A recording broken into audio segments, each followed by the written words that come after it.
Om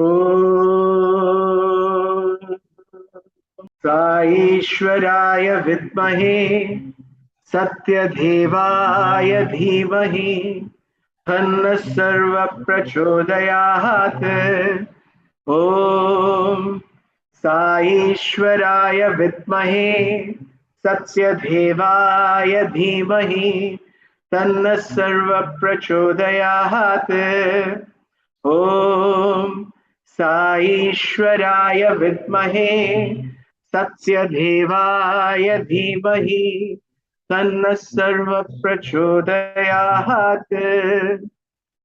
Offering our humble pranams at the lotus feet of our most beloved Mother Sai, who every week brings to us his chosen ones to speak and relive their moments with him and the lessons learned at the lotus feet.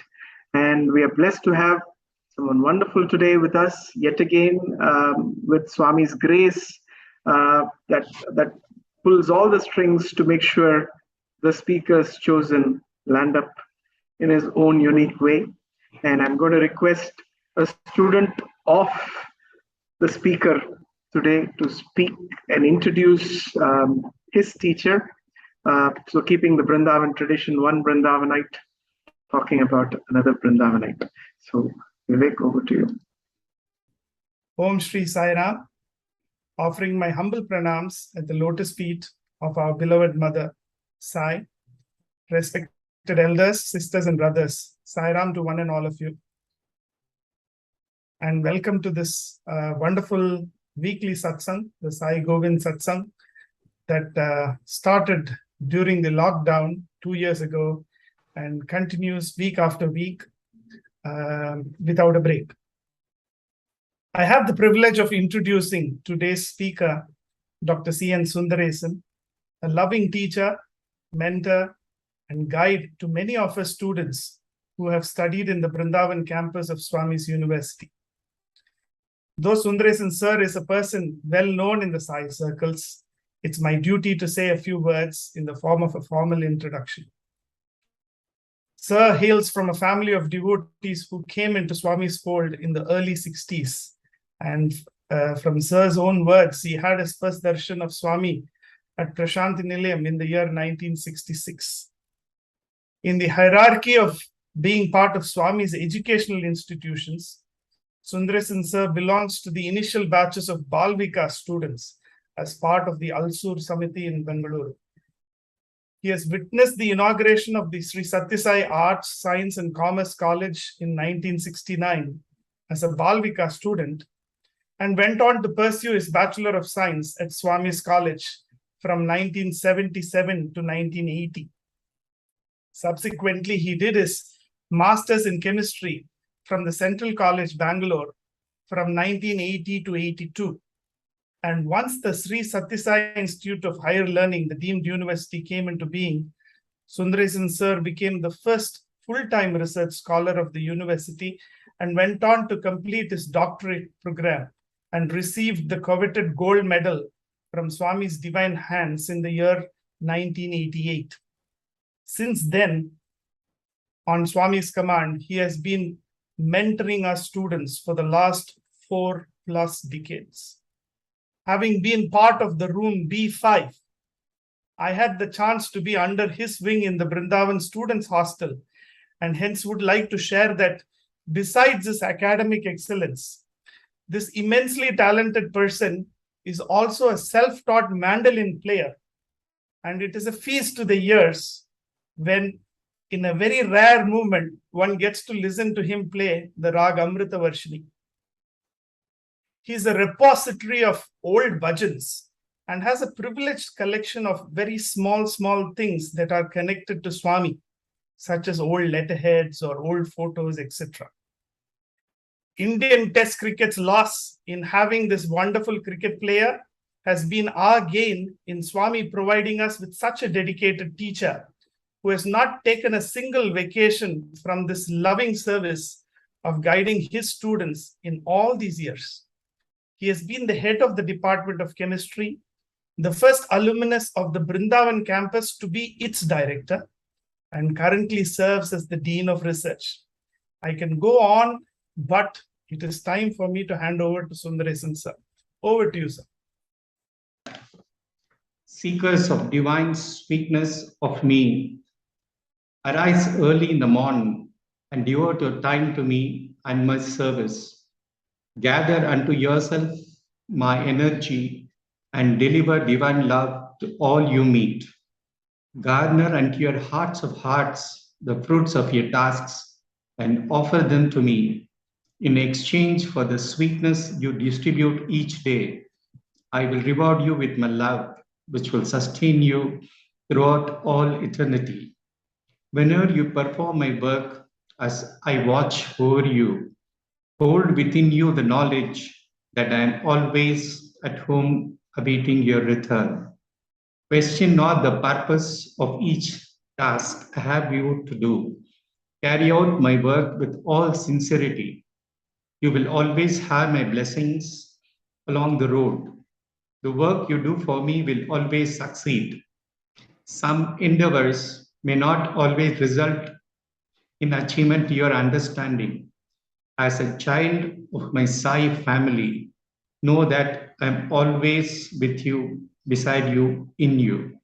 You are never alone.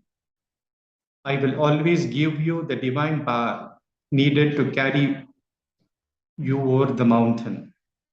After the honey from the divine flowers of life has been gathered and offered to me, I will take drop by precious drop and give it to those needful of my grace.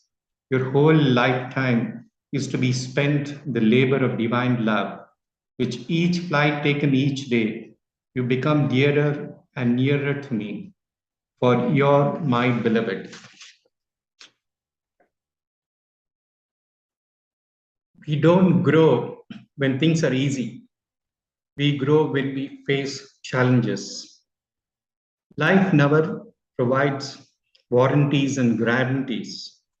It only provides possibilities and opportunities, which we have to convert into stepping stones for a meaningful and a purposeful life. What a good fortune it is for all Sai devotees to have known the Lord when He walked the earth. Among the billions of people who inhabit this planet, it's only the few millions who have the great good fortune of knowing the Lord of the universe. I will share some of my experiences with the Lord. I had the great and the unique good fortune of being the first batch of Bal Vikas student. In fact, in every speech, I proudly start with this announcement that I'm the first batch because it's such a great privilege. In fact, I joined in the year 1966 as a Bal Vikas student. And I think also Gopi also is there, who's also one of the Bal Vikas, first Bal Vikas student. It's so nice to always recollect the good fortune we had. We used to come very often, being in Bangalore, I used to come very often and have Swami's darshan, even before the college building was constructed. So I've been coming to Brindavan from 1966 onwards. And I was there on the momentous occasion when the Sri Sathya Sai Arts and Science College was inaugurated on June 9th, 1969. Little did I realize that 50 years later, Swami will bless me with the unique opportunity of being the first alumni of Brindavan to be the director of the campus. I know there are many of my seniors who are listening to this. Let me also tell you that when I came to the hostel, it was a place of full love.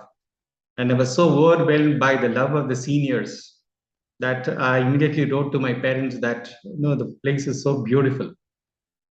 It's all because Swami.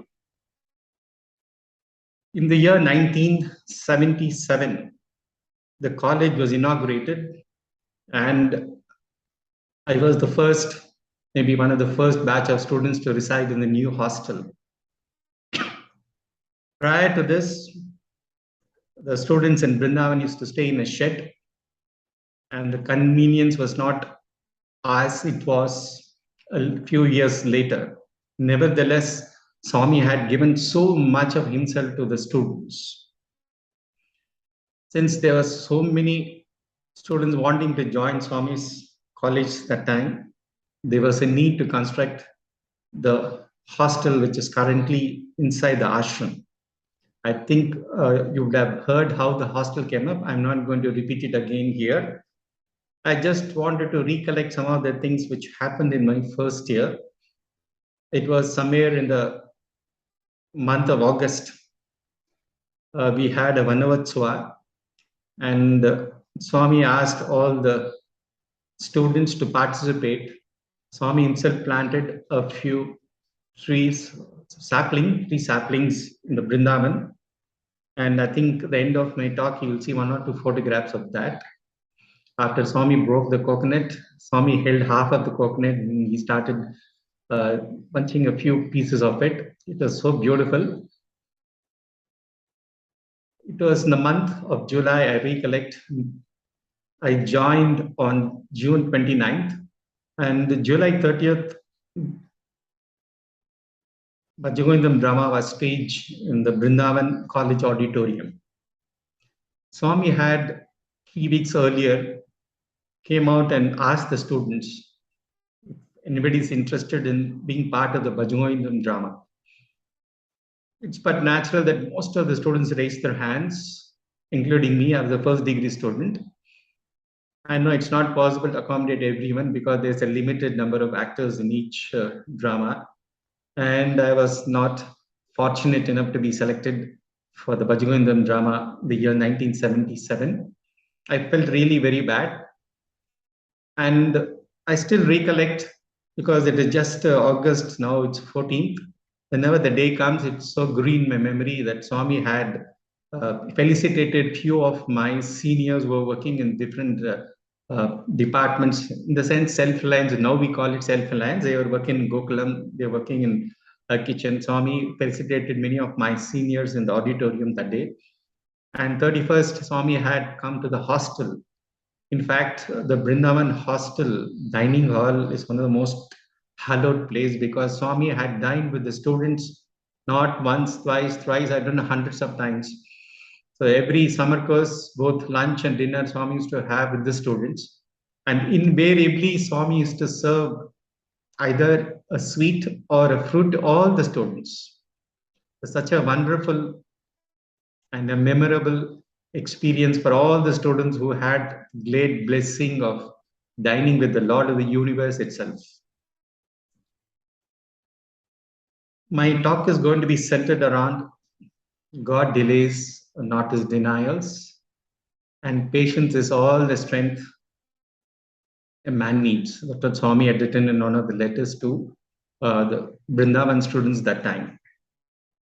As I narrate my experiences, a little later I'll try to reconnect from where I had left.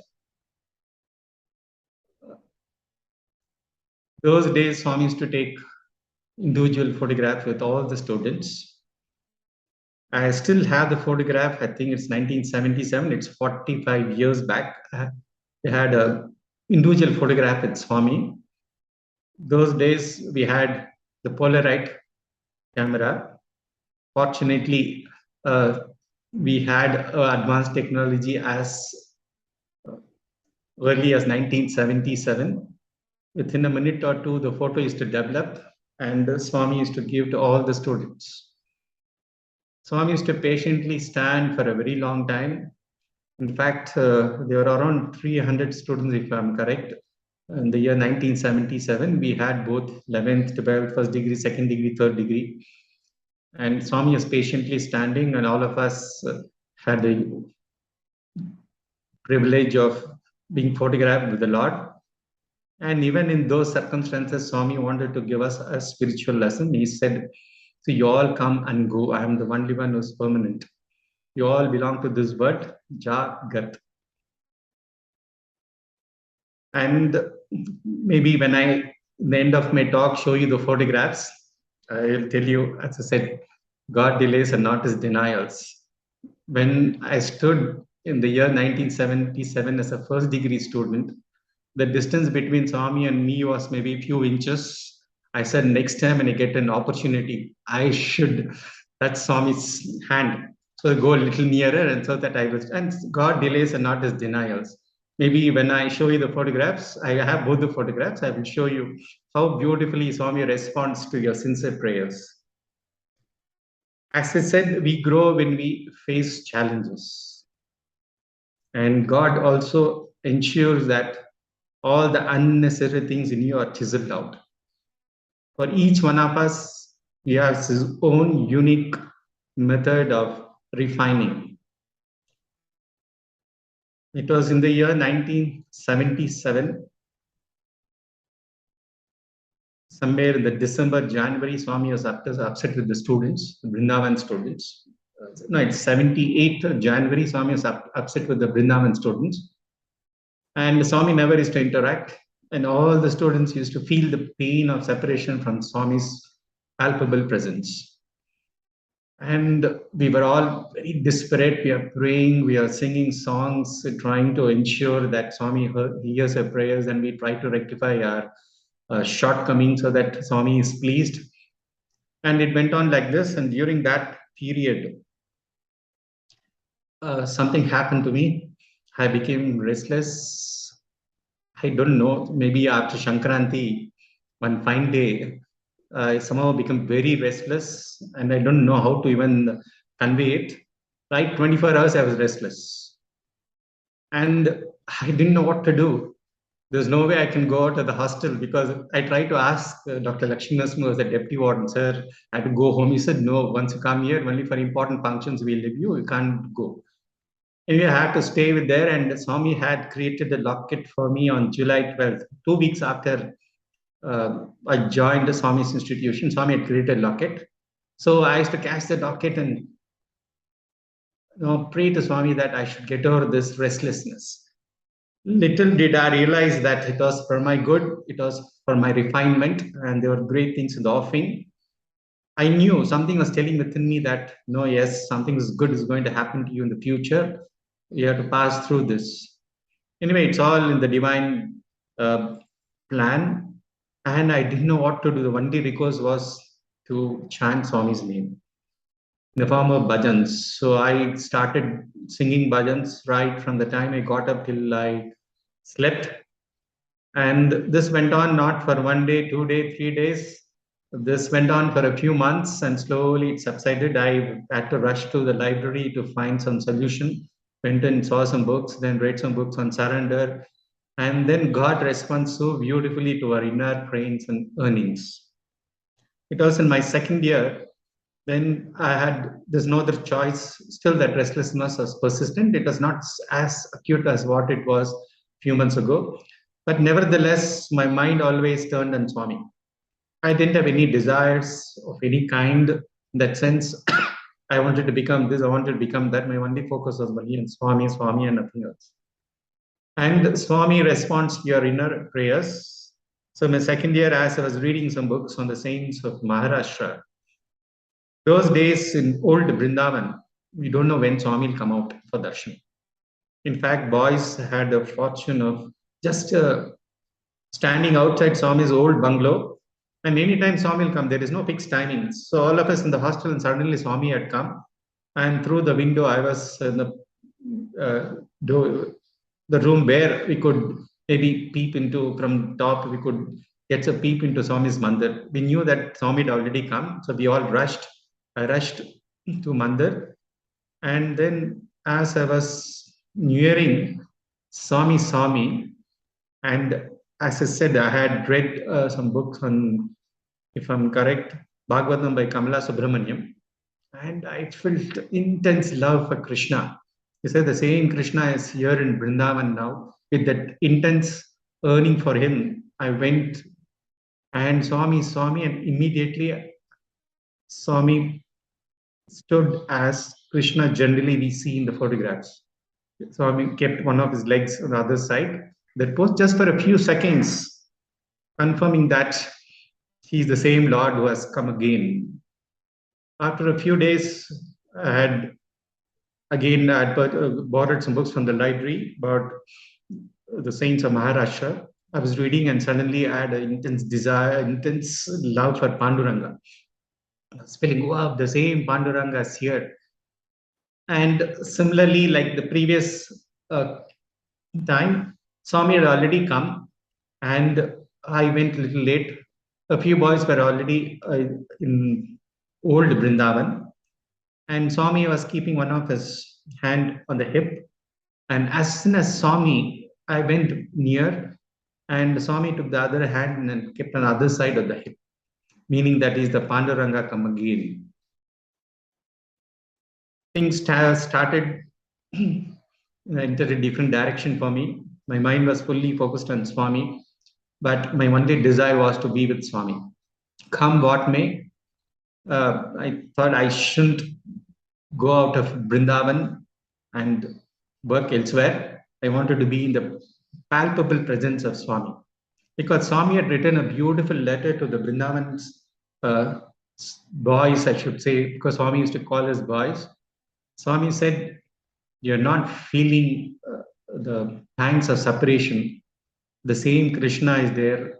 The Gopikas were in tears. And I decided, come what may, I'll be with the Lord. Things are not as simple. Swami ensures that you deserve it. At the same time, he bestows a lot of grace for us to deserve it. So that's the greatness of all merciful Lord. After finishing my third year, I was asked to leave because there is no post-graduation in Brindavan campus. The college had just started. And prior to the last day, the warden said, all of you should leave because there is no vacancy here for you to join in any position. You can go and find some green pastures for yourself. But I didn't want to leave. And only 3 of us were there. Most of the third year students had left. I'm cutting short because I had already related this incident sometime earlier. And the Swami called me and 2 more of my classmates. And Swami said, you go outside. I will write a letter and send word for you if there is any need. Swami said, I'll write a letter. And I didn't want, I said, Swami, whether prapti or no prapti, I don't want to leave you. I have taken refuge in you, you have to protect me. And Swami said, take namaskar. I think many of the senior teachers will know those days when you take namaskar and sometimes Swami gives you prasadam, it has a different connotation. So I said, Swami, I'm not taking it. The first 2 of my class, they took namaskar hesitatingly, but the third I was at last and I said, no, I'm not taking namaskar. The Swami said, Odda, Otunanu. So it's all in those circumstances. Swami played, but you are too tensed up, so you won't know that God is playing. So he slightly tried to move and then I went and caught his feet. I said, you're the only refuge, do what you want. This is your property. Then it went on, Swami went up. And in the evening, I'm telling you all this because it just happened month of July and we just passed July. Because whenever the July-August month comes, it's something very, very special for me. On July 22nd, I was standing outside around 4 o'clock. And then revered chancellor, the current Sri Chakravarti, he was the registrar and Swami called and told, let him go and do research under Professor Krishna Swami. In fact, Professor Krishna Swami had not even joined the institute. And see Swami's connection, how he connects people. He said, go and do under Professor Krishna Swami. And I was so thrilled because Sai Krishna told me to work under Professor Krishna Swami, Krishna. And Swami also called Professor Nanjundi at that time and said, you go and join as a deputy controller of examinations. That's how my journey started. And maybe I went to Prashantilayam. In the meanwhile, slowly my restlessness subsided. I shouldn't say fully. And during this period, I was refined inside. That's the way Swami takes care. It was more and more of Swami and less of the world. Be in it and be out of it. We cannot be totally detached from the world. We have to be in the world yet Swami should be the center of all your activities. That's what Swami ensured that it happened to me. And I knew it was one of the most, I don't know how to call it, the times when I was totally shaken up inside. I should call it physically, mentally, spiritually. Swami shakes you up. And when I went to Prashant Nilayam, there Swami didn't leave me. And there, within a few weeks, I got severe asthma problem. And that lasted for almost 9 years. And it's all part of his divine plan. As long as I was in Brindavan, I didn't have any problems.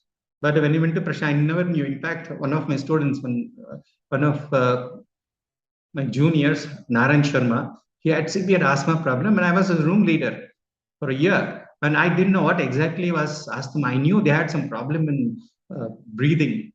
So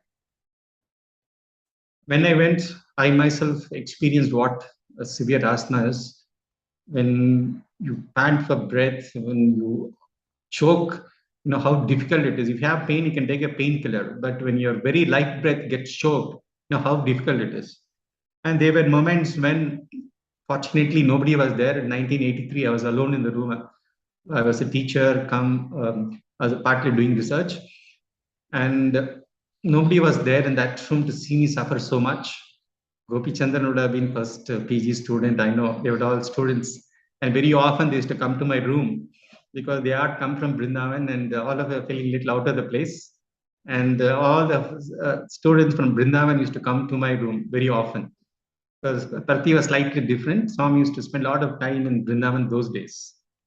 And I think Gopi Chandran will recollect that I was a serious asthmatic patient. And I had a small statue of Krishna which I had bought and I had kept it in my room. So one night it was terrible and I could sit, I couldn't stand. And when I used to catch the windowsill, again it used to aggravate. I didn't know what to do. And the body was suffering so much. And I was sitting on the chair. When I sit on the chair, again it used to aggravate. When you sleep, it will aggravate. And I didn't want to disturb anyone. It was really very bad. I didn't know. The only refuge was the Lord. So I just caught hold of the feet of Krishna statue. So I just slept. Swami gave me a small experience. My mind was so peaceful. Though my body was suffering so much, my mind was so peaceful. And this went on, and I knew I was also, Swami gave me many positive thoughts. I was just thinking, had I been in a village, a remote village, what would have happened to me? Nobody to take care. There is no hospital, no doctors. Here I am, though at night I didn't want to disturb. In fact, our revered Chancellor is now around 88 years. He was a registrar at that time. He was staying in a bungalow next to the hostel. 3:30, 4 o'clock, he was woken up. We didn't have any cars or vehicles to take us. There were very few cars in Prashant Nilayam, no rickshaws, no auto rickshaws. And he was woken up 3:30, 4 o'clock. He was woken up and he took me to the hospital. It happened 3-4 times. And things went on like this. It was somewhere 1988. I had completed my Ph.D. degree. Maybe before that, I'll come back again and talk about the Bhajagovindam drama. As I said, God delays and not his denials. So in the year 1987, Gopi Chandran and all of us, they are research scholars. And Professor Nanjunya comes and asks each one of us individually whether we like to be part of the Bhajagovindam drama. Who will say no? Because it is from the Lord himself. Immediately said yes. And I was so happy that I could be part of the Bhajagovindam drama. We had a lot of rehearsals in the auditorium. I still recollect when we were practicing in the Prashant Nilayam auditorium. Sinclair was there, and one of the days, generally after the rehearsal is over, Swami used to give a namaskar to all of us, and Swami used to interact with all the actors. That particular day, Swami said, no. I have a very important work, I have to go. And we didn't know, Swami didn't give us namaskar. He said, I have to go, and Swami left. And we didn't know that it was the last moments of Professor Kasturi, who was in the hospital. And Swami had gone during his last moments. Swami, I think, poured little water and tulsi in his mouth before he merged in Swami. And Swami went. Then later on, the following day, we came to know that Kasturi had merged in Swami. And we had Dhamma practice, and I was little thin. We had many disciples. I was in the corner, sitting in the corner of the stage, because all the more than, I think, I don't told them the number, around 12 of us, I think. Gopi Chandran also was one of them. And I was very thin. Just 2 weeks before we had the drama, which was staged in auditorium during the Vice Chancellor's conference. Swami saw me and said, "You're very thin. You don't sit on the corners. You sit somewhere inside."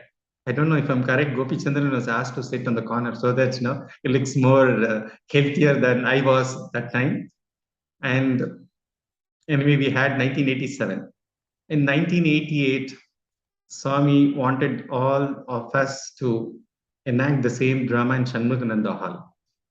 Swami had not gone to Bombay for a very long time. And Swami said, "I'm getting my boys, ensure all the arrangements are made meticulously for my boys to have a comfortable stay in Mumbai." So they ensured a big room, which was not air conditioned, was air conditioned for us. And in fact, I have an asthmatic patient. So Swami had arranged a train journey from Bangalore to Mumbai. And Sri Java was an ardent devotee of Swami and who owned Joy Ice Cream factory in Whitefield that time, had filled the train. 1/4 of the train was filled with eatables. We had several varieties of ice creams, and every half an hour we were served some snacks or some eatables. We were literally pampered. And as we were, it was a 24 hours journey, if I'm correct. And around in the 4 o'clock or 4:30 in the evening, we started practicing the drama.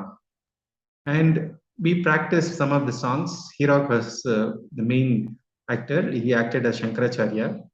And next day morning, Swami called all of us in Dharmakshetra and started interacting with us. And Swami said, "How did you come? How was the train journey?" Swami's train journey is very comfortable. We were taken care of so well. And Swami said, "See, we're all practicing." And he said, "You are not in Shruti when you are practicing." So he told Hirok, "When you practice, you are out of Shruti." So the omnipresent Lord revealed that he was with us when we were all practicing. And Swami said, "हमको भी इच्छा है train में travel करने के लिए." I came by plane, and so many devotees, they all came very near where I was. There was a big queue in the aeroplane to take my namaskar. So next time, I never travel by train. So next time when you go back, I'll come with you in the train. We'll close all the windows and doors. Nobody will know that I'm inside. So it was so sweet of Swami to say that he wanted to come with us in the train. And prior to our trip to Mumbai, 2 weeks before, I had severe asthma problem. And Swami said, in fact, 3 days I was in the hospital. 2 days and 3 nights I have not slept. They gave me so many injections. Vice Chancellor, Registrar, all my professors all came to see me, and I was put on oxygen mask.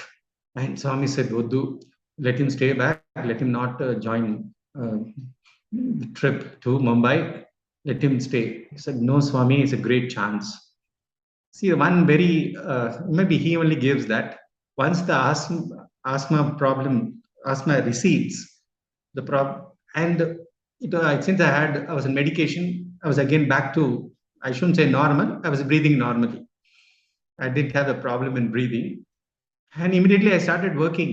There's nothing like, I was serious for 3 years, and again 3 days I will take rest. Once the problem stops, immediately I start working as if nothing has happened to me. That's the strength God gave me that time. And after 3 days, I was back again, and Swami asked me, "How's your health. I said, Swami, no problem. That Swami said, okay, you come to Mumbai. And even there, how beautifully Swami had taken care. As I said, uh, they had air-conditioned room exclusively for the boys. In fact, they had taken care so much that they had kept even needle, thread, buttons in case something happens. We can use it.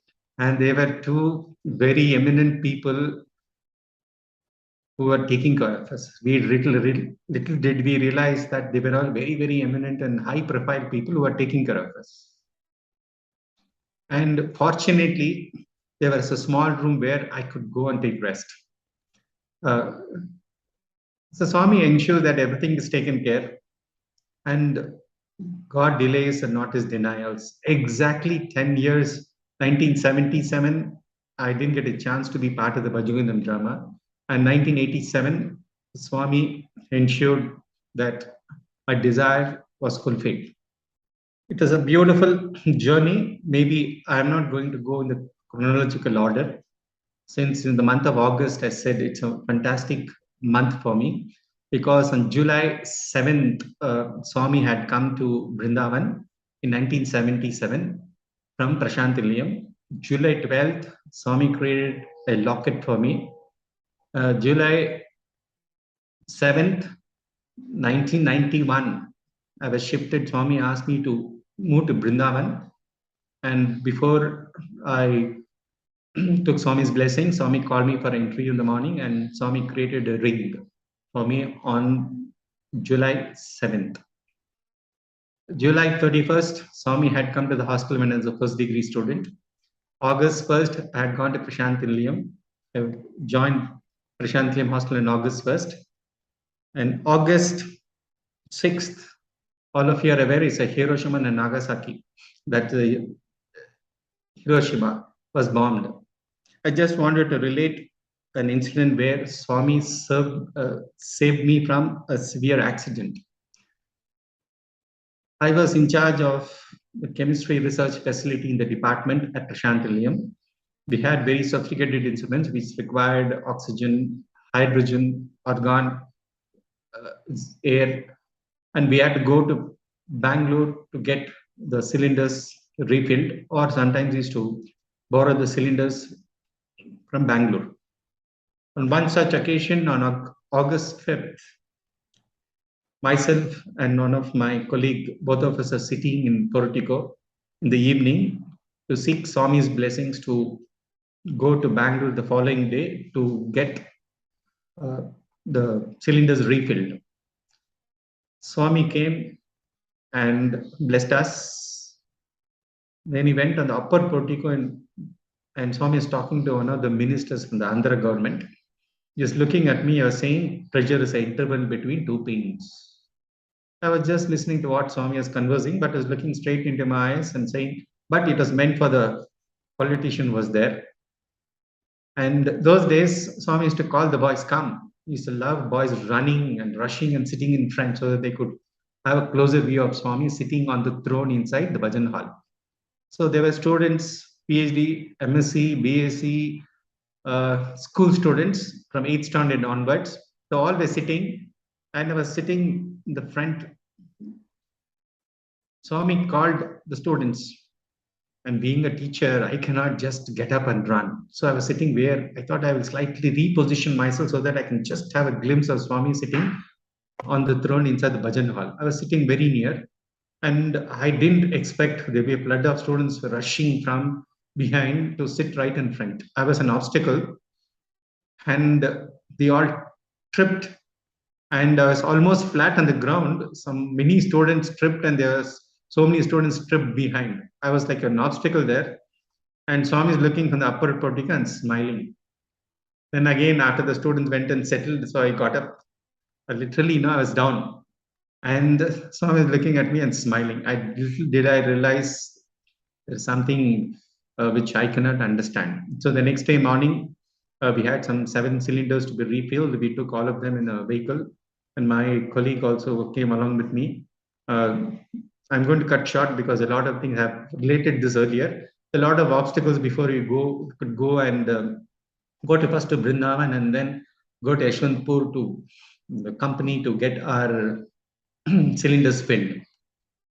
I couldn't go to Brindavan. I had taken a lot of photographs to be given to the students there. I couldn't reach, so I reached very late to the company.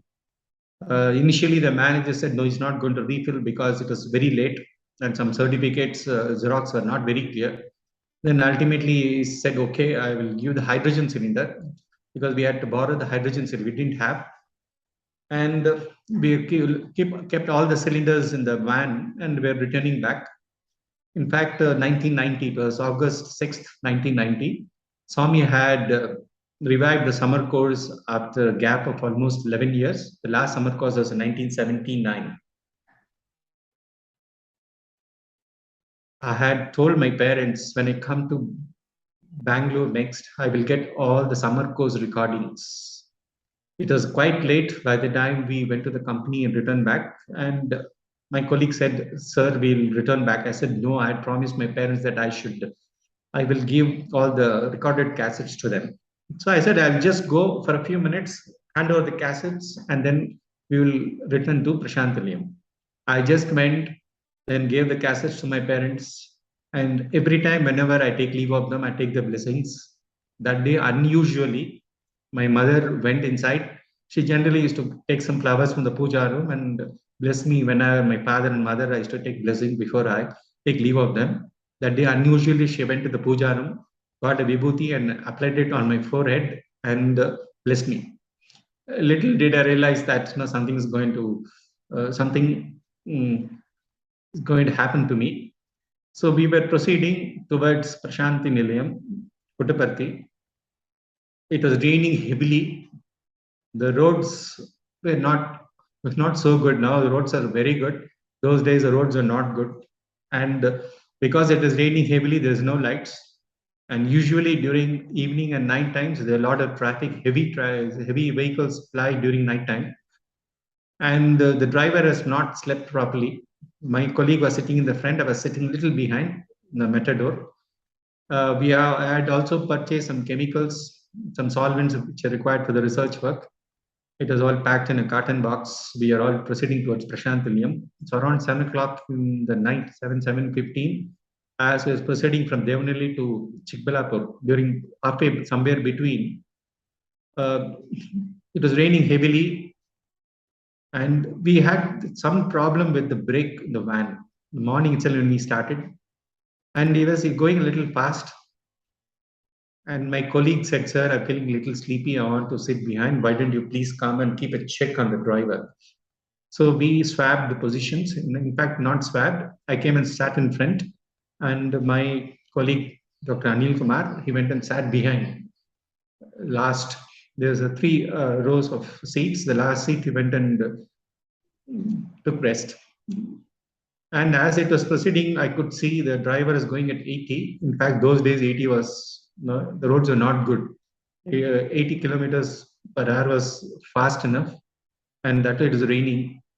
He overtook the second vehicle, and he was about to overtake a big heavy duty vehicle. And suddenly through the mirror, the driver of the heavy duty vehicle sensed something amiss. So the driver lost control of our vehicle. It would have gone. There was we were on the elevated, the road was a little elevated. There was a trench on both sides. And he was tensed up. So he jumped out of the vehicle. He turned it almost, I think, 90 degrees, the steering wheel. And he jumped out. And this was going like this. And I was, the vehicle is like this. This is the heavy duty vehicle. And I was supposed to be the first victim. I don't know what happened. Maybe Swami had given some indication to the driver that something is going to happen. The heavy duty vehicle stopped. Had it not stopped, I wouldn't have been here to relate this experience. And it was just a matter of few seconds. And I didn't shout, maybe physically I didn't shout Sairam. I was in the driverless van. My colleague was happily resting behind. And it all happened in a matter of few seconds. And there was a big we picked there, and there was a tree. So it just went, it would have crashed. I don't know what happened. It's all in the divine plan. It didn't crash. Had it crashed, the distance between the front pane and me is only 5, maybe some 2 feet or 3 feet. No, this old method those days. It's not like you don't have a bonnet. And as soon as when near the tree, something mysterious happened. The car catapulted 3 times. And like an astronaut, 3 times it was rolling, and I didn't know exactly. It was how it happened, just a matter of few seconds. And it just rolled, and I felt like a flower on the ground. I didn't know. Right from 1980 onwards, I've been wearing only white. And like a flower, I just fell. I didn't know what it was because it was pitch dark. And the front glass had fully broken, and the van was tilted 90 degrees. I thought that was the door. In fact, that was the window, the front pane. Since it was tilted 90 degrees, it turned, and I thought it came out, and suddenly I found there's the the driver and the cleaner in the lorry thought everything's over with us. There's so much of sound which was created because there were 7 cylinders. Each cylinder is around maybe 6 feet, looking like a Scud missile, 6 feet or 7 feet. And we had even bottles, let's say methanol, we had ethyl acetate, some of them chloroform, some of them are inflammable. And it overturned. I didn't know exactly what is happening. And as soon as they saw us, they came with the torch. They were surprised to see I was alive. Nothing happened to me. I was just coming out. I was wondering what happened. I was wondering where the door, as I told you, the window acted as a door. I came out and I could see the driver had kept Swami's Abhayasta photo in the front. In fact, that Abhayasta photo fell on the ground and I fell on the photographs. In fact, I fell on the Abhayasta photograph, small photograph. When I got up, I found that small photo. And I came out and suddenly I saw my colleague. Maybe he was in the Turyavastha. Because of the sound, you would have got up. He was sandwiched between 3 cylinders. So immediately they all came, we helped him out. He had some bruise back. And Swami doesn't want to leave us for long, even during that time. And suddenly a car came and stopped near the lorry. It was pitch dark. I had a lot of documents which I had taken with me. I had so many photographs which I wanted to go to Brindavan students, which I couldn't because of some problem. I couldn't go to Brindavan. And in fact, one of the photographs he could get. He was wondering from where that photograph came. Our Dr. Anil Kumar. So one car came and stood. Some of the Kashmir shopkeeper, they had bought some goods and it was almost full. Somehow they squeezed me in the front. They gave their coat to me. It was raining very heavily. He said, don't worry, you're doing Swami's work. Swami has taken care of you. And I had such a small bruise.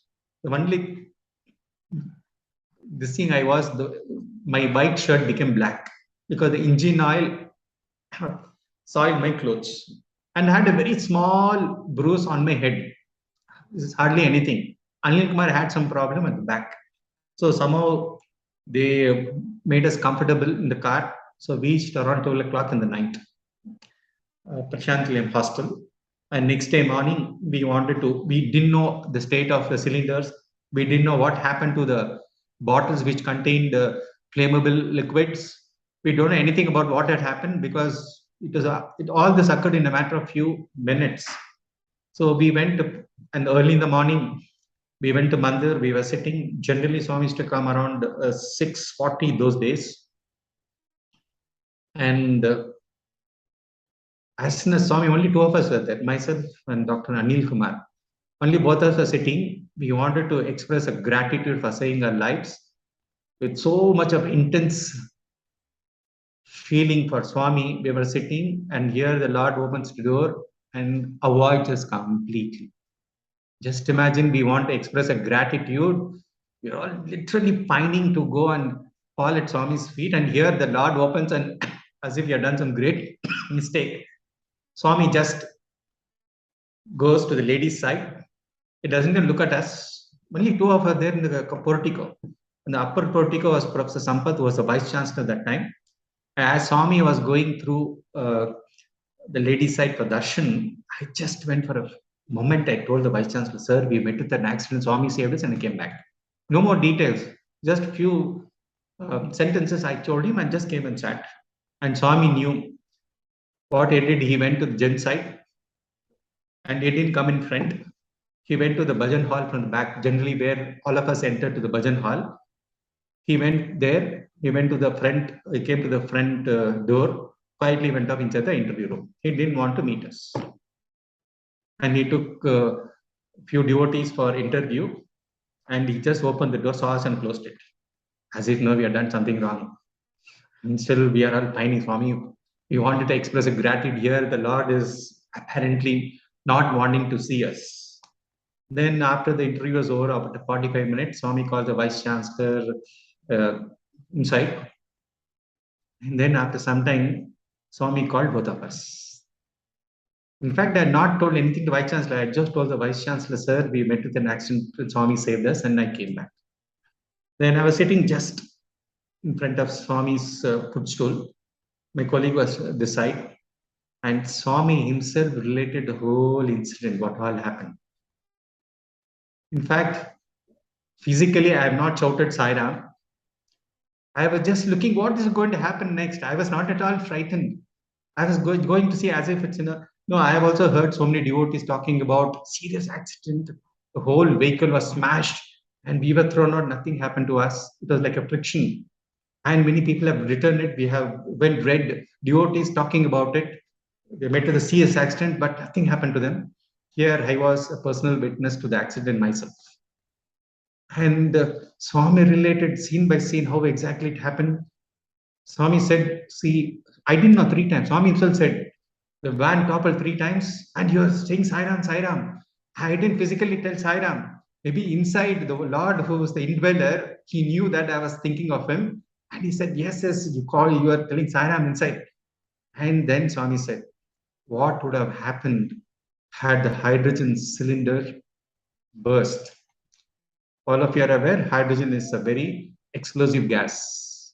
Because of the impact, had the cylinder burst, there would have been a heavy explosion, big explosion, and half a kilometer, the noise would have been heard, and a big crater would have been formed. And they were inflammable solvents like methanol, ethyl acetate, and 2 or 3 more solvents. And to our utter surprise, nothing broke. The bottles were intact. It's miraculous that, even if it topples and it fell over the iron cylinders, nothing happened to the bottles. Everything was intact. All the documents are intact. The only thing was sand was sticking to the cylinder's knob. Nothing else happened. And Swami said, it is your Sai Krishna. Because as I told you right from Brindavan days, I used to always refer to Swami as Sai Krishna. Whenever I write the letter also, I address as Sai Krishna. And Swami said, your Sai Krishna only protected you. And Swami said, henceforth, don't travel in the van belonging to so-and-so person. So that's why I said August is a very month. I should say now 1990. I don't know whether I should call, I'm 32 years old now. And I again flash back to the previous day evening when the students came and fell on me. I thought maybe Swami would have converted the cylinders falling on me the previous day by students falling on me.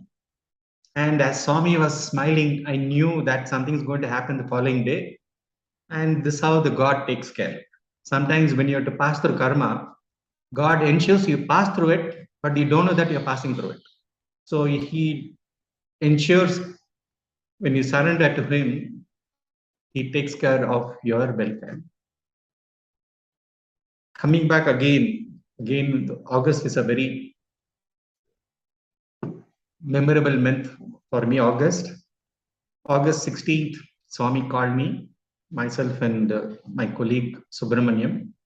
Swami called both of us on August 14th. My God, this is the day when Swami called me, same day, August 14th, 1982. Swami called both of us in the morning and Swami related so many things. And as I told you, I was very restless. Swami ensured that my mind was focused on him during that period. And Swami told all of that what had happened. And Swami told something which I really so beautifully remember even till today. Swami said, "You have a steady mind, less desires and steady mind." Swami told me, and Swami said, "Go and teach. I will come." So I was in the institute at the same time on August 19th, 40 years back. Swami said, "Go, I will come and attend the class, your first class." And I was so thrilled that Swami will come and attend my first class. But whatever Swami says, we take it literally on the human plane. He is omnipresent. Swami can never speak untruth. And I was waiting. The principal of the school, Dr. Balabhadra Naidu, I said, "Sir, Swami said he's coming to attend my first class." I was waiting. It was August 19th. And then Swami didn't come. Anyway, I had to take the class. I knew that Swami always is omnipresent and will always be hearing to what happens, and he knows what happens everywhere. And as I said, I had asthma problem in 1988. I completed my post-graduation. And I was in charge of so many cultural activities in Prashantali. Right from the inception, I've been taking care of the drama and the sports meet decorations, ground decoration, stage decoration, and card making, and wisdom wall.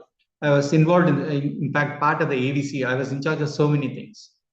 And as a teacher, I was little strict, but I was very loving. So where I have to be strict, I was strict. Where I have to be loving, I was very loving. So many of the students in the hostel knew me very well.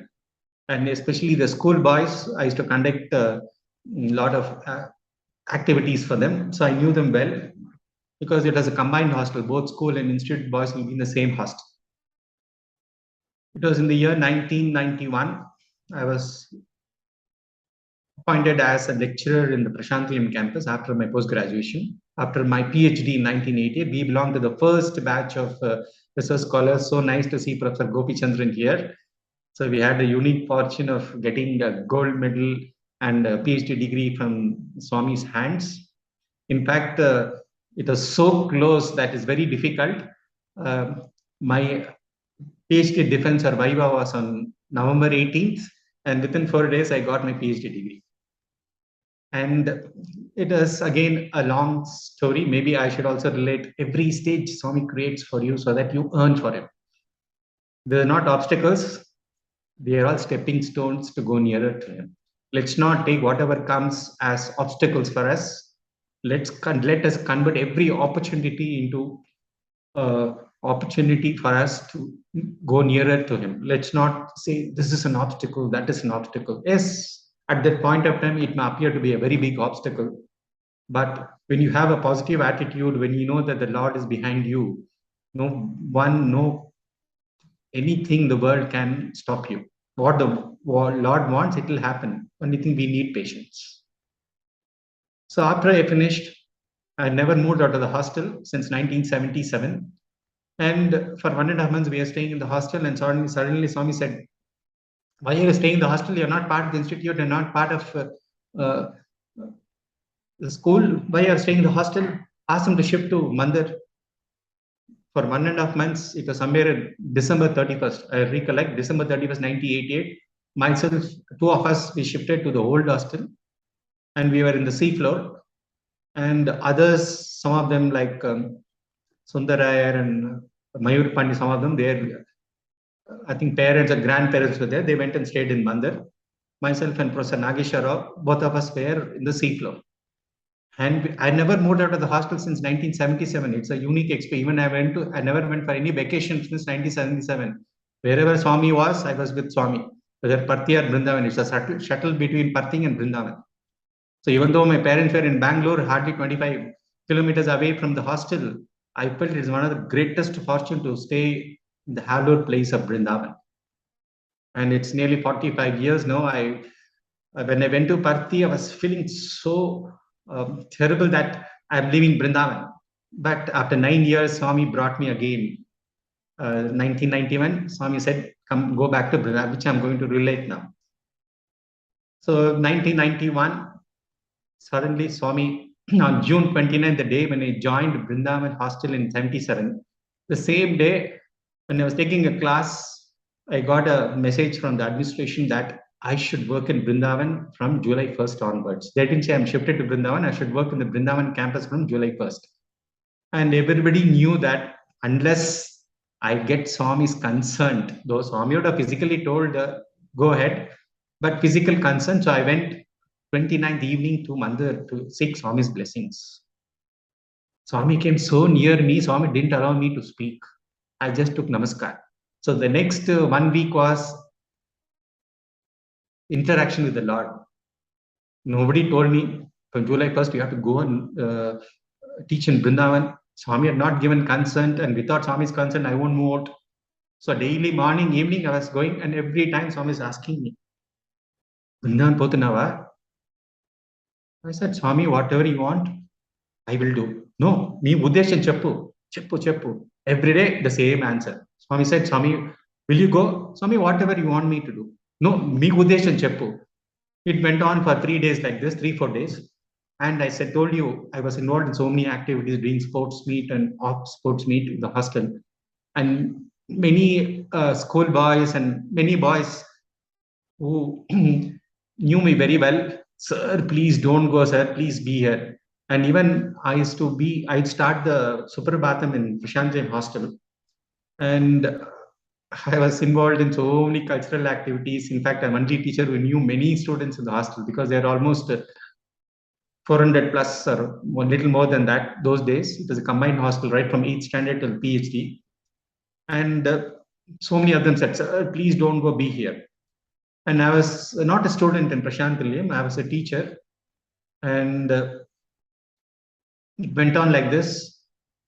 In fact, Sri Sathya Sai Arts, who is currently the controller of examination of the warden that time, he went and told Swami, Swami is doing so much of work in the hostel, right from morning till late night. He does so many activities. He takes awareness class.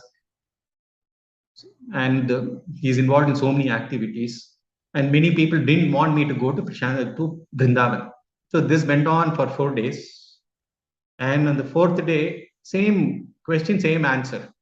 Cheppu, Cheppu, me Uddeshan Cheppu. Then Swami thought, see, I was teaching the post-graduation institute. And if I come to Brindavan campus, we didn't have only UG campus. Swami said, will it be okay for you if you go to Brindavan, you have to teach UG students, will it be okay? Even in the human plane, Swami doesn't want to hurt because it's not a demotion. See, for us, it hardly matters. If Swami matters for us, nothing else matters. I said, Swami, whatever you want. This went on for 4 days and we are seeing who's going to tell something different. On the 4th day, he went on asking, and every day in the morning I used to go right in front. That was a big opportunity, right in front, go and sit, and every day Swami will come take namaskar, Swami is to talk to you. And meanwhile, everybody thought 4 days over, Swami has decided not to send me to Brindavan, Swami will keep me here. And on the 4th day, Swami wanted a definite answer for me, not the same answer. Me Uddeshan Cheppu. Then I said, I didn't say, Swami, I want Brindavan or Prashant Nilayam. I said, Swami, wherever you are, I want to be there. What does it matter whether it's Brindavan or Prashant Nilayam? We are not here for Brindavan or Prashant Nilayam. We are here for Swami. Swami asked. Then he said, okay, see, you had severe asthma problem. In Brindavan, the climate will be very cold. Will it suit your problem, health problem? Swami, I didn't know. I never stayed in Brindavan for the past 9 years, except when you were in Brindavan for a few days, I used to be there. Most of the time during summer, I used to be there. I used to be there in Brindavan, but I don't know during the winter. Then he kept quiet. The next day, Swami called me and Sanjay Sani was a warden, and we went inside. Then Swami spoke to me in Telugu. That time Sanjay Sani didn't understand much of Telugu. So I was sitting, you're sitting little that side, right under the Swami's down. I was sitting there and I was just holding my hand like this. And Swami is talking to me. And Swami said, stupid. He didn't say, but I am saying as a human being. Swami didn't say that, but I knew that you're wasting this chance. Come on, make the best of this chance. It's a very rare chance. Swami himself gently with his divine feet pulled my fingers. Yes, do namaskar this. So I didn't want to do pada namaskar. Because generally, when you sit very close to Swami, people love to do pada namaskar. I didn't want to do it. I thought I should be something unique. Pada namaskar is different, much more than that. So Swami gently raised his foot, and I kept both my palms on Swami's foot rest, and both Swami's divine feet was on my palms. For 45 minutes, when Swami is talking to me, Swami's divine feet was on my palm. I felt like Garuda, when generally Garuda holds like this. It was a wonderful moment. It was one of the unique moments. And during this period, Swami revealed what happened to me. He said, yes, Swami spoke about my restlessness, which I had experienced for the few years during my student days in Brindavan. And Swami told all about that. And Swami said something which my life is fulfilled, what Swami said. And Swami is just looking at me and saying, hey, get married. If the thought is there, I will myself ensure that the seedling grows. I was just looking at Swami. In fact, to be frank, I never had even a thought about marriage even till today. And Swami knew. So it's a great fortune that be with God you don't get. Because it's a very, very unique opportunity in once, I don't know how many lifetimes to be with the Lord. And Swami himself said, yes, once your mother said about getting married and you told her very strongly against it. And Swami said, your marriage is already over. And the one is right in front of you, he said. And such a blessed moment it was. And also Swami told me in some other occasion, then Swami told, why are you still holding the flute? Because God always responds to your sincere prayers. As I said, 88 is my great year when I finished my Ph.D. January 28th, I had gone to Brindavan. I had to go to Institute of Science for reference work. Those days, we never had an internet facility. For any reference, you had to go to Institute of Science. I stayed in Brindavan, and then while coming back, the students of Brindavan gave me a bunch of letters. So I collected all of them. On 28th January in the evening, I handed over the packet to Swami. They had covered it with a silver paper. Swami took the silver paper and threw it at me, and still have that paper. And then after that, Swami told the boys who were sitting in front of the portico, he's a flute, less desires, is hollow like a flute. No, and Swami said, once in a while, bumps and jumps. And from that time, some of them started calling me Bansi Bansi. And several times later, Swami told me, why are you still holding the flute? Give it to me, I'll play the divine music. You must have seen in some of the photographs, Swami doing like this. Maybe you don't know the background. So it was taken in Brindavan. And Swami saw sometimes it's a non-verbal communication between me and the Lord. And Swami also told quite a few times, why are you holding the flute? Give it to me. I will play the divine music. And it's a great blessing. What greater blessing you want in life than get acknowledgement from the Lord himself. And so I was shifted to that day, Swami again, I was shifted to Brindavan. That day morning, Swami called me again in the interview room. Swami said, your marriage is already over with me. So it is such I don't know what to call it, life's fulfillment. What greater thing you want when you get acknowledgement from the Lord himself. Then I came to Brindavan in 1991. Little did I realize God timings are so beautiful and perfect. When I left Brindavan, I didn't want to come to Prashantilayam. In 1982, after I finished my post-graduation from the Central College, I wanted to stay with Swami. I had told you Swami had asked me to do Ph.D. I badly wanted to stay in Brindavan. I prayed so much that I should be in Brindavan. Later, I realized that the next few years, Swami will be in Parthi for a long time. So Swami was there for a long time. So for 1.5 years, Swami didn't come to Brindavan. till I think Swami came for a Trai Brindavan Day, 1984, few days before. And after 1991, things changed. And Swami was there most of the time in Brindavan. 1993 was, I don't know, golden years in Brindavan, one of the golden years. Swami had interacted with the students for a very long time. The Trai sessions were so heavenly. Even during that period, 1993, in fact, how much more time I have? Sir, this session is basically timeless, sir. You will decide on the time. Okay. I just wanted to, maybe, I know it's already 6. No, not only that, you finish your flow, and there is going to be quite a bit of time with those photos as well. So then you go with your flow. What Swami says, yeah, your time is what that matters. How much time you have. We have the time. I lost the flow. What was I telling you? You were talking about 1993 Trai session. 1993. So when Swami asked me to come to Brindavan, in fact, because of asthma problem, I was not taken to Kodaikanal. I was on the list. Gopi had a unique good fortune of going with Swami for the inauguration of Sai Shruti in Kodaikanal in the year 1986. Swami had selected a few of all the research colleges except 4 of us. Health was not good. 86, I was dropped. 87, I was on the list.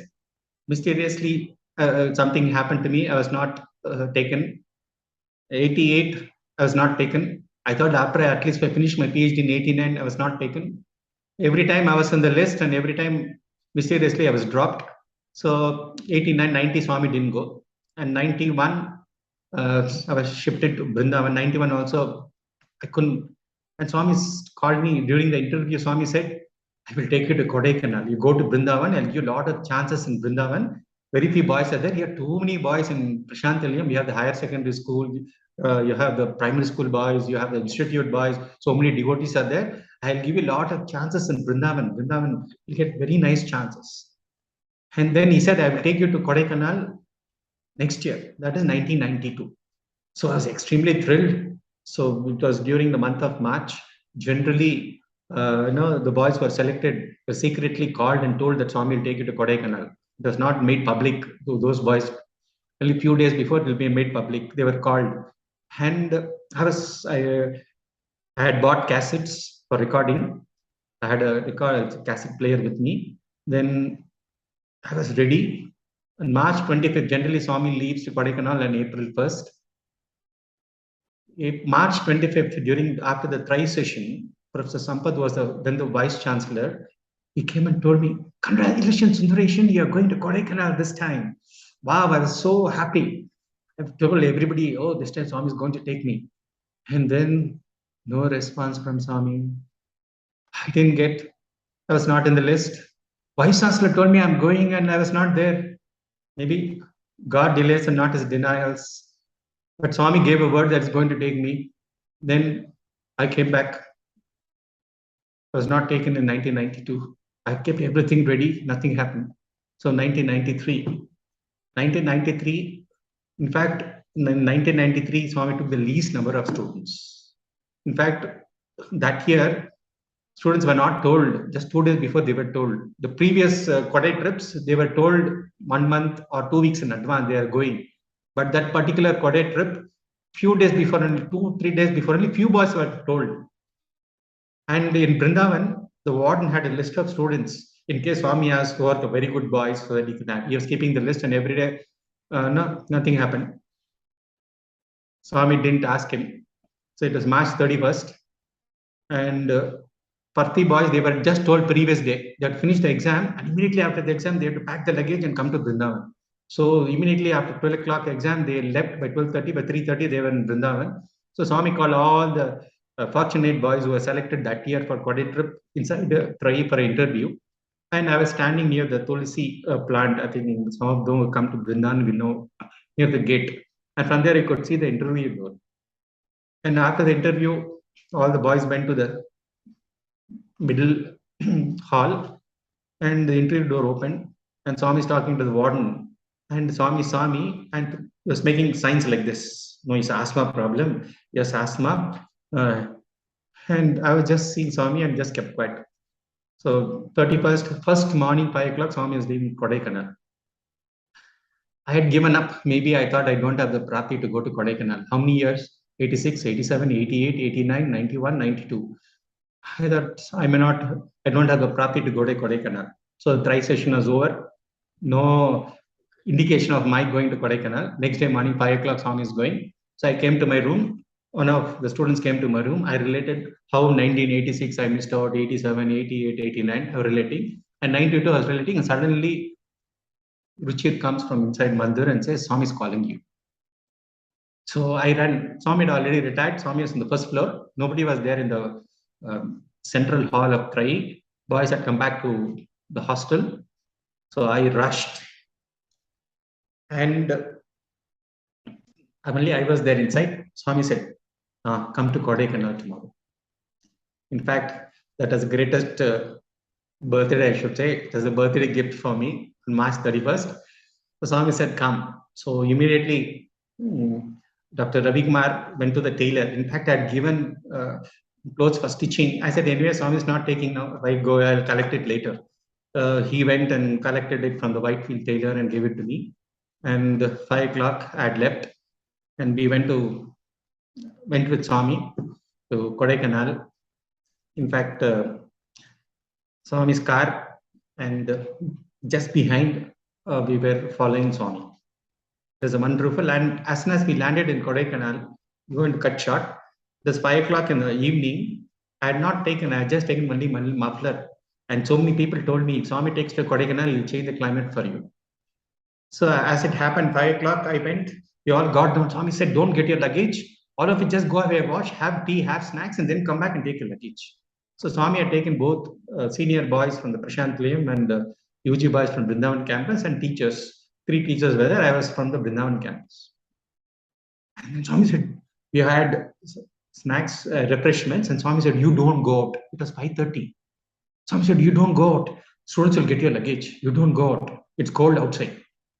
And then they got the luggage. And Brindavan boys had the unique privilege of staying just outside Swami's bedroom. And there was a small room where myself and Professor Jagan Mohan Rao, both of us, Swami said, you go, both of you stay there. So just very near Swami's bedroom. And then said all the senior boys go to the adjacent building and all of you stay there. So it was a very blessed, it's very, very difficult to compress everything in a short, but I'm saying it's a lifetime experience. And there also Swami revealed his omnipresence. Swami revealed his love for all of us. And that was the last trip when Swami visited Ooty. And we came back because time is too short to relate in full detail. Came back that particular year. Swami had spent a lot of time in Brindavan. And on September 22nd, in Prashant Nilayam, one of my students, who was a very good Veena player, maybe exactly 40 years ago, he joined as a first batch of student in higher secondary school, Dr. Dur Jetty, a very good Veena player. Recently, he came and played Veena, and in fact, I took my mandolin and he played in Mandir maybe 2 or 3 weeks back. His father also was a great Veena player. I met him at the Veerabhadra Rao. He also is a very good Veena player. He has some fantastic experiences. And I just learned the rudiments of mandolin from Dur Jetty. Those days, Swami said, you stay with the students in the room. He was my student. Dur Jetty was my student. I taught him in 11th, then degree and PG. And I was there with him in the room. Swami said, you set an example. So Swami wanted the teachers also to stay with the students in the room and take care of them. And somehow I picked up little rudiments. Even till today, I don't know much about music. Somehow I have some experience playing in Tintal. So I came back. I could afford mandolin those days. Only after becoming a teacher, I bought a mandolin. And 22nd September, I was sitting. It's all there in the YouTube that I'm going to cut short. I'm just going to tell you that it was. I didn't expect Swami held the mandolin, and in the end, Swami revealed his omnipresence. He said, "I am listening for the first time physical guy, he said. Swami was listening whenever I played in the room. In fact, even till today, I cannot play a song. Out of his infinite mercy, Swami asked me to play in his palpable presence. And for a long time, that was not to the world. So one day, Prishti came and asked the reason, maybe 2-3 years back. He said, "Sir, let the world know about it, not because of you, because the way Swami used to interact with the students. So it's a wonderful, more than 30,000 people have benefited." Maybe I should start showing the photographs. Swami, I'll just tell a few words before you can start. When I was passing through a rough phase in the degree, I used to sit, all of you are aware, those who studied in Brindavan, that we have a prayer before every meal session. So all the students will assemble, and after all the students assemble, we have Brahmarpana. As soon as the bell rings, I used to go and sit in front, and it used to take some 10 to 15 minutes before all the students assemble, we start the prayer. During that period, I used to intensely think, and as I told you, though my mind was restless, I was so calm and peaceful internally. Externally, it was happening. And I was thinking, Swami gave me so much of joy. Use me to give joy to others. So I was just praying. Little did I realize that a few years later, way back in 1999, Swami fulfilled my desires. So Swami gave me the chance to take his photographs, and had taken thousands of photos and given thousands of photos to people. Even till today, I feel so happy. Wherever I go, I carry photographs with me and give to the devotees and teachers and students. It's such a wonderful opportunity. And Swami also had given me unique chances to click his photographs. Maybe a few photographs. I have a big collection of photographs, few thousands of them. And today I had a chance, because of my talk today, I had a chance to browse through only few of them. I just picked up around 50 of them. And maybe I will just relate the incident concerned with the photographs. Can you please display the photographs? So those days, birthday, used to be Jula, and Swami used to wear garland. It's such a beautiful moment. Many of the devotees wouldn't have seen this. We were all there, blessed to see the Jula, call it a Mahotsam. And invariably, P. Sushila or M.S. Subbulakshmi in the 70s had the good fortune of singing whenever Swami was sitting on the Jula. And next. This is a very rare photograph of Swami driving a car. I think many of you are aware Swami used to drive the car at very high speed. In fact, I heard from some of the senior devotees that Sheshagiri, Professor Jayama's father, was very this thing. He used to accompany Swami whenever Swami used to go to Madras. Swami used to drive. Those days, the roads were not good, and Swami used to drive with very high speed. He was very upright. Sitting next to Swami, he was chanting Sai Ram, Sai Ram, Sai Ram. Swami himself was driving the car, and he was so upright that Swami is driving the car at a great speed. And these are some of the photographs, and Swami is very young. Swami used to wear garlands. In fact, all the Brindavan alumni, maybe to 1979 or 1979, Swami stopped accepting garlands. Around, I don't remember the exact year.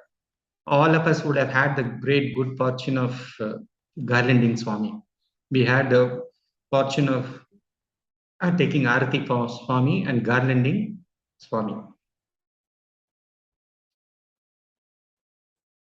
Maybe you can go. These are all my collections. I said I first visited Prashantliam in the year 1966, and Sai Gita was smaller than Swami. Swami himself was 5'3" or 5'4", 5 feet 3 inches, and Sai Gita was very, very small. I still vividly recollect every day in the morning, Sai Gita used to circumambulate Swami's mandir, and she used to do like this. And later, so this is the size of Sai Gita, and the bond between Sai Gita and the Swami is something heavenly. This is old Brindavan. This is prior to 1969, prior to the college. Swami used to sit, there's a big tree. And later on in the year 1969, when the college was inaugurated, we had the Sairam shed. This is prior to 1969. As a Bal Vikas student, we had a good fortune of visiting several times Brindavan. We used to sit separately in Brindavan. Swami used to, after giving darshan to the devotees, Swami used to come and speak to us as a separate group. They were from the Alsur Samiti. So this is the old Sairam shed, which came into existence in 1969. This is, I think some of the senior teachers will be very nostalgic. This is Swami's room in old Bangalore. This outside old Brindavan, those of you who visit Brindavan now can't even make out that Brindavan existed here. The whole landscape has changed, the whole millennia has changed. It's entirely different. I still so vividly recollect, we used to come from the railway station, and very soon the compound wall which you see, which existed for so many years, is going to be demolished and rebuilt because they're going to extend the flyover. And as you see, this is, you can see Swami here. This is Christmas. Prior to, I think 1977, when I was a first degree student, we had Christmas celebrations in the hostel, the Sathya Sai hostel. There were few, Swami allowed both ladies and gents devotees inside the hostel. And in the morning, we had a Nagar Sangeetan, and Swami used to give darshan here. This is the place where Bernowski had a unique vision. He saw Swami's aura extending, golden aura extending several meters. And this is the Swami's bedroom. And this is where Swami used to give every Thursday and Sundays morning darshan. And early in the morning, from his room, Swami will come. And before he goes to the dining hall, Swami used to part the curtains, and few boys will be waiting early in the morning. And we used to have darshan. Not many boys, few boys used to wait for Swami's darshan early in the morning. And Swami used to every day part these curtains and then sometimes speak to the boys, and Swami will go to the dining hall. This is Mrs. and Mr. Walter Cohen. After Swami resurrected Mr. Walter Cohen in Chennai, after he was pronounced dead by the doctors, Swami went and revived him. And after that, Swami formally again performed something like marriage in Brindavan. This is old Brindavan, and she is Mrs. Walter Cohen. In fact, Swami told, I still recollect about them. Swami said, she's like a diamond. Swami said, old devotees are like diamond. Come what may, their faith and love for Swami was unshakable. And Swami said, the current devotees, anything happens, bumps and jumps. Immediately they remove Swami's photograph or they go somewhere else. Swami said, that is the kind of devotion and faith and surrender they had those days. And this is during the summer course, you have our former Prime Minister, Vajpayee. He was that time External Affairs Minister. And you have the first Commander-in-Chief, General Cariappa, Field Marshal Cariappa. And whenever he used to come, before he leaves, he would shout, tell all the boys to shout, Jai Sai Dharma. And sometimes he say, boys, you should shout full-throated. 3 times he used to say, and then go. And then you have Sohan Lal, a very great devotee of Swami. And then you have Major General Mahadevan. And whenever in the old Brindavan, Swami used to come out, or sometimes when Swami used to retire, only boys will be there and few guests. And Swami used to salute good morning, or maybe in the evening it's good evening, however we take it. And this is a beautiful relation between the Lord and his children. And after, now we call it the Tri session. Those days, old Brindavan used to have the sessions. Swami used to, for hours together, Swami used to talk to the students. And before Swami retires, this is the staircase. And many boys will go and try to catch Swami's hand And Swami used to talk to the students before he retires. In fact, a little later, Swami had gold deer. Gold deer used to come down. Swami cast the gold deer in his hand and take the gold deer, small dog. Swami used to go take the dog upstairs. And in the initial years, we had the NCC when we was part of the Bangalore University. We have Professor Kulkarni, who was the principal at the time, a little later. And the Swami is inspecting the parade. This is an old Brindavan. And those days, we had functions. Swami used to go Kadugudi. This is currently opposite to Brindavan. It was a plain ground. And you can see many of the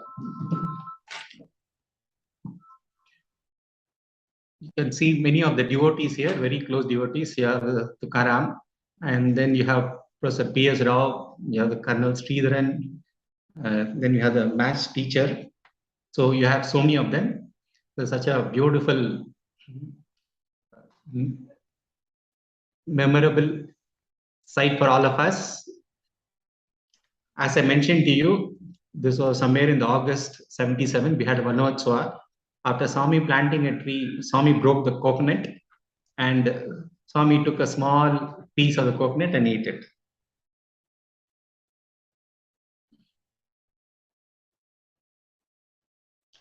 This is the old Brindavan. As you see here, this was a pond.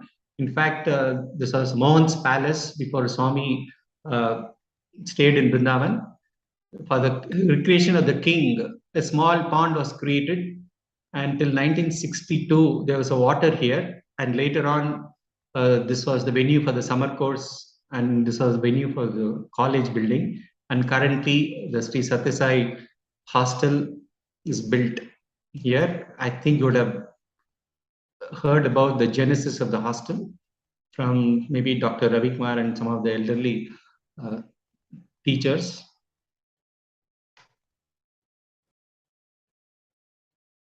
So this is daily, we used to have interactive sessions.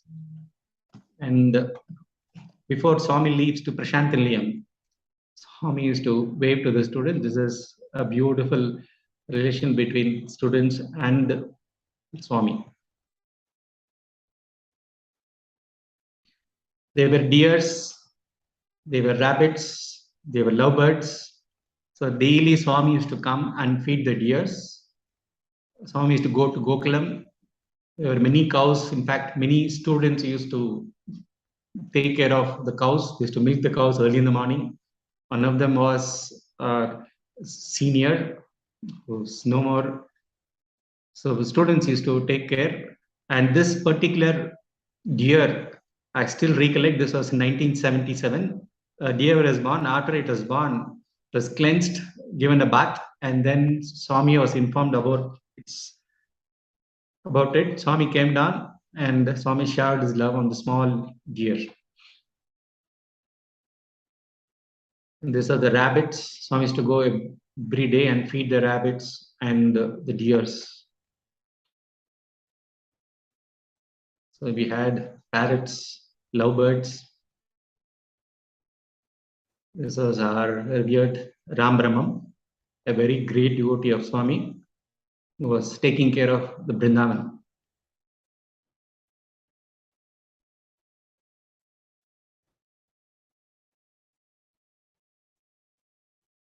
One of the trips, Swami himself is serving some devotees. You can see Swami is keeping his handkerchief on his shoulder, and Swami is giving some food item to some of the devotees who had a good fortune accompanying him. This was in the year 1978 when the library building and the auditorium was inaugurated.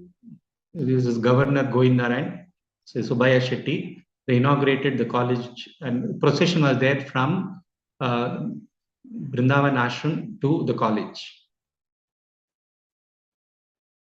And this was the photograph, as I mentioned to you, photograph. You can see the distance.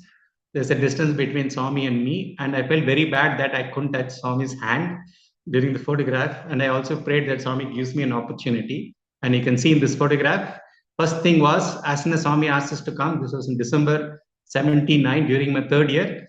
See, I literally rest on Swami's hand, shoulder. And this photograph is very unique. You can see this photograph. Generally, now we have the selfies. Those days we didn't have selfies, but I used my ingenuity to ensure that I am also in this photograph. If you can see, there's something very unique about this photograph. As Swami was coming, I clicked this photo. I am also in the photograph as a reflection. I don't know if you can see it. I was just waiting for the moment where Swami could come. So exactly when Swami came to this point, I took the photograph. And I think it is seen there. You can see somebody taking a photograph at the end of this photograph. You can see the camera. It was me who was taking the photograph. Since mirrors were placed here, I am also visible. Swami is visible. I'm taking the photograph without any modern technology, just by using mirrors.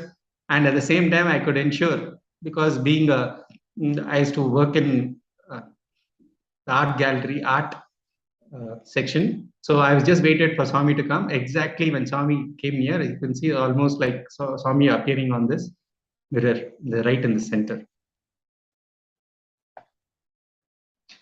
And this was Rajmata's grandson, Gopal. So during his marriage, Swami asked me to take photographs. So I can see the royal dress which they are wearing. And after this, I had printed a big photograph. And 2 days later, Swami himself went and gave to his mother, Indresha's mother. And all of us went to Rajmata's house. In fact, I had big photographs. Somebody had clicked the photo because there are too many things to told in a short period. I gave in a big cover, 20 by 24 photograph. I printed this photo. Most of the photos which you see are not, they have been re-clicked. It's not the original photo. The beautiful clarity was there. Swami liked it so much. In fact, Swami took the photograph, removed the cover. Swami walked almost some 25 to 30 feet. Swami walked into the Rajmata's house. Indresha's mother was there. Swami himself showed. See, like a small kid, so happy Swami is showing the photographs. So Swami himself gave it to Indresha's mother. And this is photograph taken in Kodaikanal. This is again in Kodaikanal. Swami is plucking a fruit from one of the trees. And this is Professor Radha Swami. So he was a very famous accounts professor. His book, even till today, is used by all the common students all over India. So when he was sick, Swami himself personally went and showered his love and grace on him in the hospital. And this is one of the photographs which I have taken. You can see the timings. So it's so nice. Swami broke. Correct time I clicked and you can see the water coming out of the coconut. And this is the photograph Swami had created in Ooty, 1976.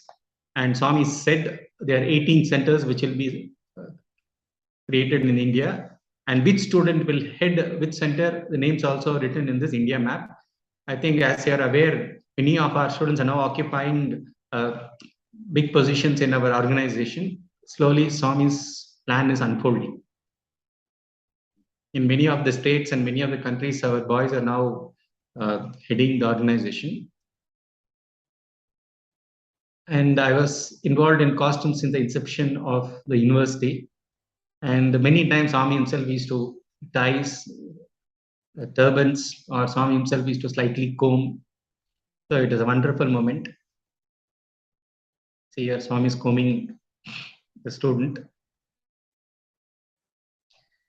And sometimes, Swami gives you some time.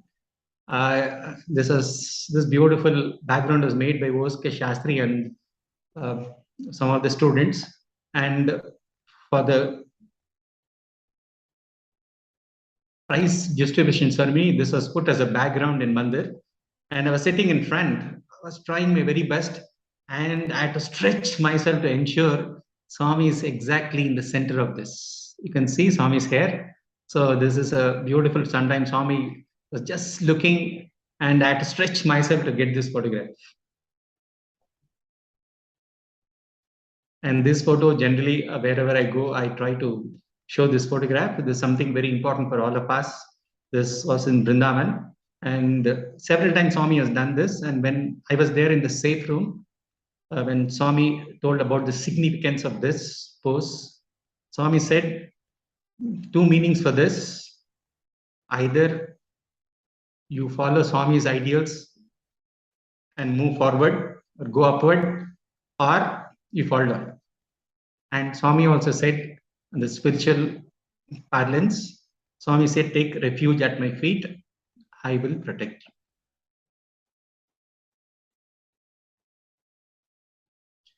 And these are some of the photographs taken in Kodaikanal. Many of them are my collection. I had a good portion of taking this photograph, though there's no clarity here because the photo of a photograph. I was just around 5 to 6 feet away from this. 2005, Swami allowed some of the senior devotees to do Pada Puja in Kulwant Hall. So I was very near. I could click this photograph. It's a wonderful opportunity trying to recapitulate our golden moments with Swami.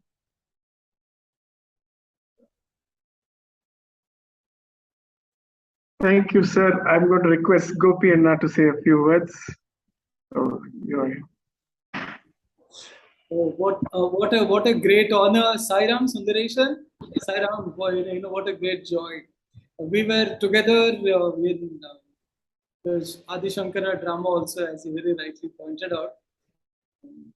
Along with Sundaresan, I could also go up on the stage to receive our Ph.D. Sundaresan, remember those moments, Several years later, Sundaresan was so kind to call me over to the institute. The greatest joy is actually having been together in Swami's presence, golden moments. As Sundaresan was saying, some seniors are also here. What he probably meant was Ravi Shankar, here in this group. All that I can say is we are on our collective behalf most grateful. Narayan Sharma was in my batch, no, Sundaresan, and we subsequently started our PhD together, right from 84 onwards. Some of the greatest moments in our lives, and I can assure you, on this side, we also carry Swami in our hearts and are eternally grateful to him, and that you could also be with us this afternoon. Yeah. What a joy. Yeah, absolutely. I mean, it's also how the dots get connected. So Brother Durjati has been on the series. In fact, we had a full 30-minute Veena session on this satsang, I think 1.5 years ago, if I'm not mistaken. And it's how the dots get connected. We have heard the story of the mandolin here and there, but then we get to see the person, we get to hear it. We have also heard a bit of that accident depiction when Ravi Kumar spoke, I think, for an alumni meet. So there was, all these things when you finally connect and then you listen to the message that Swami has, that it's not, it could be a delay, but never a denial. It also gives that conviction to keep that faith always on, because that's the only way we stay connected. And thank you so very much, sir, for spending these 1.5 hours with us. Rather, it's almost 2. Just end with one letter of Swami. Yes, please go ahead. Because I generally, wherever I go, I recollect the letter which Swami had written. It is so wonderful and so assuring that Swami is always with us. Maybe try. Sai is love, is kindness and compassion itself, is ever dwelling in the hearts of you all. When you have such a Lord of the universe, why should you worry or be anxious about anything? Swami has assured this, that is always there to take care of us. It's a great blessing that we had the good fortune of seeing the Lord when he walked the earth. Sai Ram. Thank you, Swami. I have no idea who the speaker for next week is. He knows, but when I get to know, you will get to know. So that beautiful process of getting who the next person is in this series is nothing but his work, and we're just switching on the button and starting a Zoom session. That's all that we do. Now what? Revision Sairam. to Sairam. Sairam. Sundaresan's Mrs. Sairam, sir. Sundaresan. Sairam, sir. In fact, you took me back to two phases of my life in Brindavan. One Yes. as a student when only pond was existing, Yes. and as a teacher when the building was inaugurated and a hostel building came up in the pond. Yes. So I lived through both my phases of life in Brindavan. Thank you. Sairam. Sairam. Sairam, sir. Sairam. We'll finish with Samasloka and keep the session alive if anyone wants to talk. Samastaloka Sukhino Bhavantu. Samastaloka Sukhino Bhavantu. Samastaloka Sukhino Bhavantu. Om Shanti Shanti Shanti. Jai Bolo Bhagwan Sri Sathya Sai Baba Ji ki Jai. Sai Ram, everyone.